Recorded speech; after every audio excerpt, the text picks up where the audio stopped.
wabarakatuh. Oke, untuk mengawali kegiatan hari ini kita berdoa dulu dipimpin oleh ketua kelas. Ketua kelasnya mana? Oke, silakan dipimpin dulu.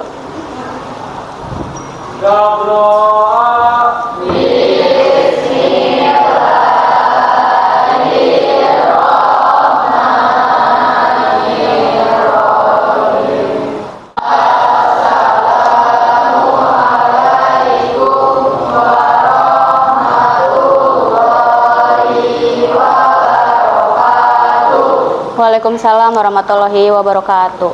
10 MIPA 5 tadi pagi ada yang minta izin, katanya ada yang sakit, Refki sama Bintang. Ada lagi yang lain? Teman-temannya yang tidak hadir hari ini? Siapa? Kurniawan. Kurniawan kenapa? Dispen. Yang lain? Berarti sekarang kita membahas tentang praktek. Karena sudah pakai celana semuanya, memudahkan pergerakan kalian. Hari ini kita maju ke praktek. Kalau pertemuan sebelumnya kita ngebahas tentang gerak dasar tari di teorinya. Masih ingat gerak dasar tari itu kan ada kepala, kemudian tangan dan kaki. Oke. Untuk tari Sunda berdasarkan penyajian karya, bentuk penyajian karya ini terbagi menjadi, ada yang tahu ada apa aja? Kalau kita tampil ada yang berapa orang? Berapa orang? Nah, berarti terbaginya menjadi keberapa aja tuh? Ada yang tunggal, kemudian berpasangan.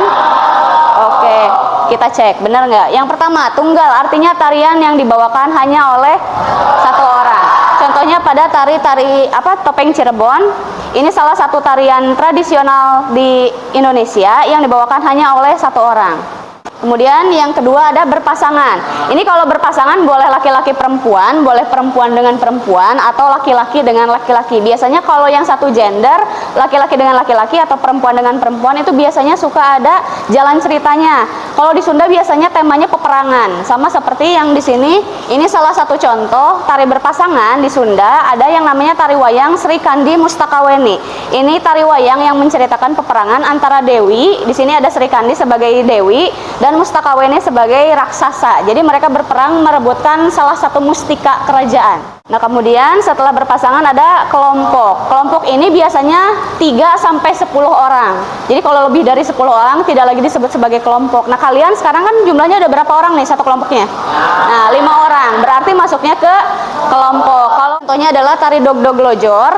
Ini salah satu tarian Sunda yang dibawakan oleh seluruhnya laki-laki, membawa alat musik dogdog atau seperti kendang kecil. Nah, kalau misalnya satu kelas nih nari, kita bareng-bareng 37 siswa, itu masuknya bukan kelompok lagi, tapi berpasangan, massal atau bersama-sama barengan, kolosal. Contohnya biasanya kalau tari kolosal ini hanya membawakan satu tarian yang sama, tapi yang mainnya banyakan. Contohnya kayak tadi, tari topeng Cirebon, tapi yang bawainnya 1000 orang, itu biasanya disebut dengan tarian kolosal atau massal. Biasanya nggak ada tarian khusus yang harus dibawakan secara kolosal atau massal. Tapi kayak misalnya gini, kalian pernah nonton film-film yang peperangan zaman dulu, yang zaman Majapahit? Nah, itu kalau misalnya merekanya ada berperang, itu kan pasti ada koreografinya tuh.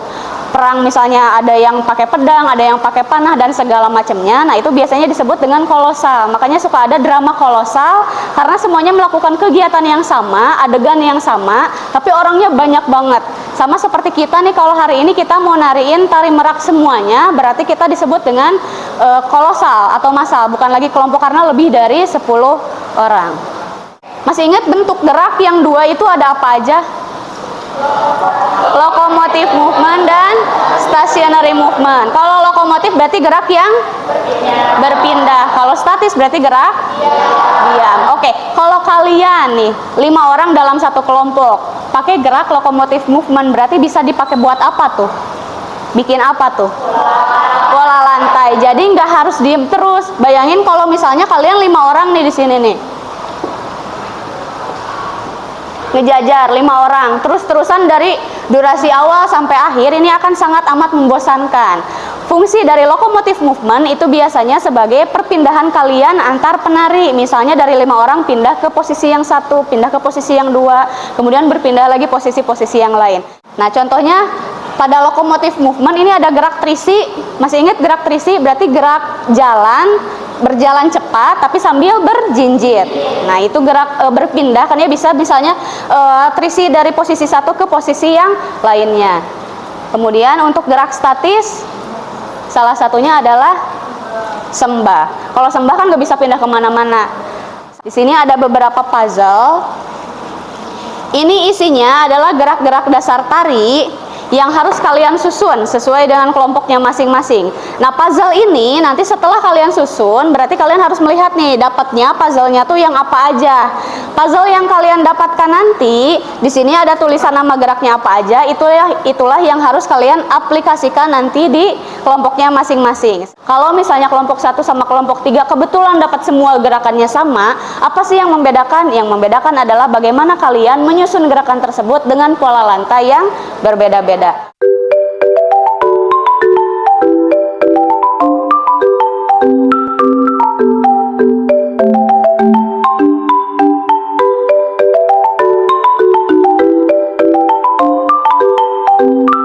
Sambil teman-temannya menyusun puzzle, saya akan bagikan ini lembar kerja untuk kalian. Nanti ketika kalian dapat puzzle yang ada di depan, kalian tulisin di sini ya. Dapat geraknya apa aja? Di sini ada nama kelompok, kemudian gerak yang digunakan, ada dapat lokomotif movement apa saja, kemudian geraknya dapat apa aja.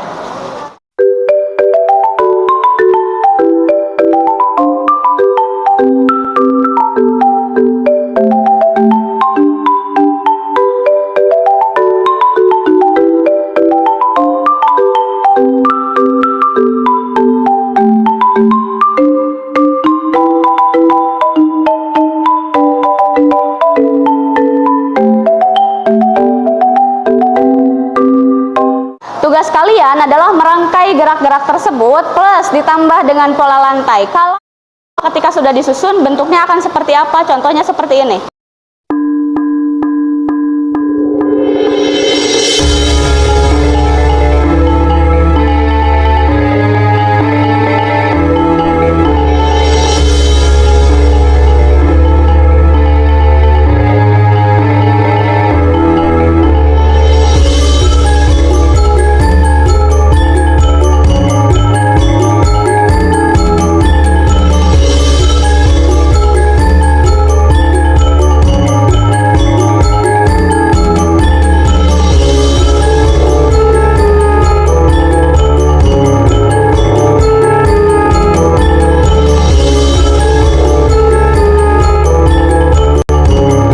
Sudah dapat semuanya, baru kalian merangkai geraknya.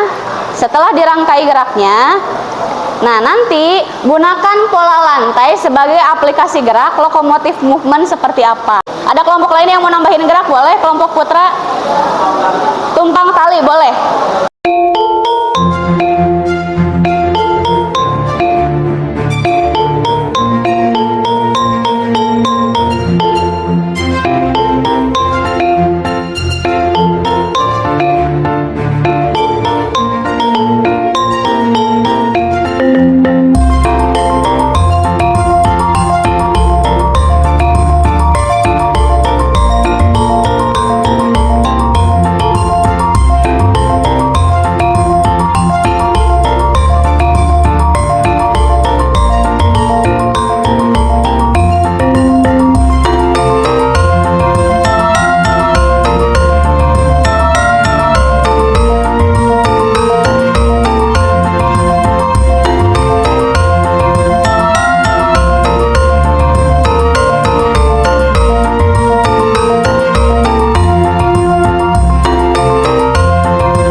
tadi sudah menampilkan beberapa pola lantai dari yang asalnya sejajar, kemudian zigzag, terus ternyata mereka punya kreasi sendiri. Jadi si pola lantainya ada yang berdua-berdua ya, berdua-berdua, yang sendiri di tengah, kemudian pindah ke pola lantai terakhir yaitu diagonal.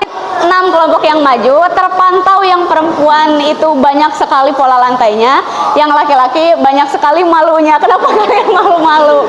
Aduh. Oke, dari yang tadi kalian tonton itu kan videonya agak lama ya, itu durasinya 1 menit 47 detik. Nanti Ibu akan berikan link videonya atau link lagunya. Untuk lagu judulnya Epic Laga dari Don Gedang, itu bisa kalian dapatkan di YouTube.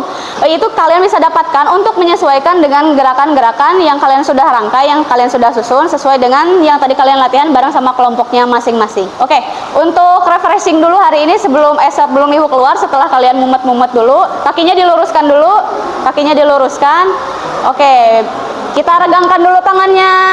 Kaliannya udah capek. Oke, kalau Ibu bilang semut, jawabannya kecil tapi tangannya kalau Ibu bilang gajah, besar tapi tangannya kecil. Kalau Ibu bilang cacing, pendek tapi tangannya panjang. Kalau Ibu bilang ular, panjang tapi tangannya pendek. Oke. Semut, cacing, ular. Oke, terima kasih untuk pertemuan hari ini. Kita ucapkan hamdalah bersama-sama. Oke, ketemu lagi pertemuan selanjutnya. Assalamualaikum warahmatullahi wabarakatuh.